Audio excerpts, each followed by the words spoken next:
Saving money is a top resolution for so many Americans this year, I would say every year. Yeah, probably. But getting your finances back on track takes a lot of careful planning. Exactly. Local financial professional April Cruz from Reed Financial Group is joining us with some tips for setting and sticking with your financial goals for 2024. And you sent over some information too, and I thought this was really interesting. 77% of Americans admitted to feeling anxious about their financial situation. Why is this time of year when we decide to do this? I know New Year's resolutions and stuff like that, but why is it helpful to begin the new year this way? Traditional start to new beginnings. And a lot of times people are so focused on their health, whether it's their physical health, their mental health, and financial health is also really important because it impacts all of those areas and so many more areas of our life. So it's a good time to look at last year, see what you did maybe that you could improve upon, or areas maybe that you did well, and continue some new goal setting.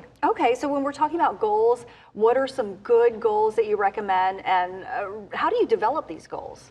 I think starting with a savings plan or revisiting the savings plan that you already have in place is a real good place to start. Looking again at last year, seeing how that went if you had one in place. And if you didn't, make sure that you have specific and measurable goals.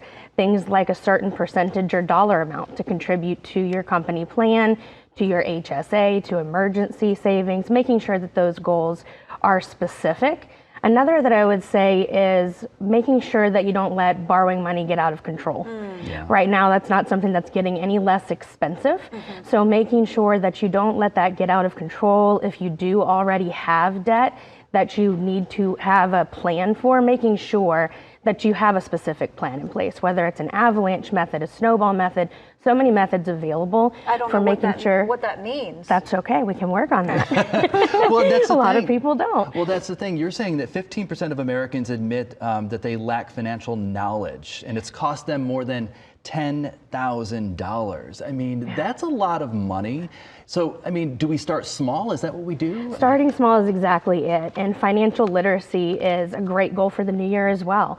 If you don't feel like you have financial literacy, maybe you find yourself in that category where it has cost you in the past, making sure that you have a specific goal, such as, something real small, maybe starting with a podcast a week, a blog a week, a article a week, whatever that might be. Maybe that develops into something that you enjoy and a course that you take to continue to educate yourself.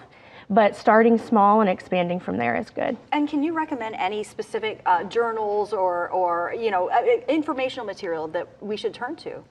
There are a lot of resources on our website, reedfinancialgroup.net.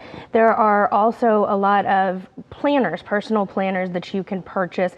For me personally, I'm a paper person. I know a lot of people are like that. A lot of goals that you can carry with you and make sure that you're keeping track of, because writing down those goals and having them where they're visible is something that is really helpful with making sure you succeed. And if you have a lot of credit card debt, is that something you should tackle first, or does it depend? It depends, of course. So. I knew but it. Typically, it's a really good place to start, because it's really difficult if you don't have a specific strategy to get yourself out of that situation and move forward to thrive financially. And then you did point out, we were chatting kind of before we came on air about mortgages, because even though you advise against borrowing, mortgages can be a different situation. Yeah, and to clarify, advising against too much borrowing. And mortgages, a lot right now, people find mortgages to be very expensive. Historically speaking, they're really not. It's just that we just came out of a period of time where interest rates were historically low.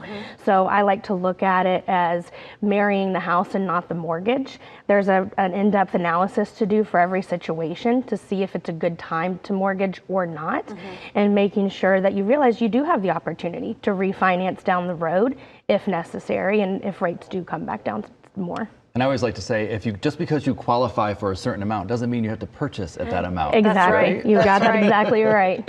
You don't have to max it out, and you probably should not. Yeah, absolutely. Thanks so much for coming on the program. Really Thank you so much. appreciate it. And if you missed any of the information in this interview, we're going to be posting it online as well at atlantanewsfirst.com.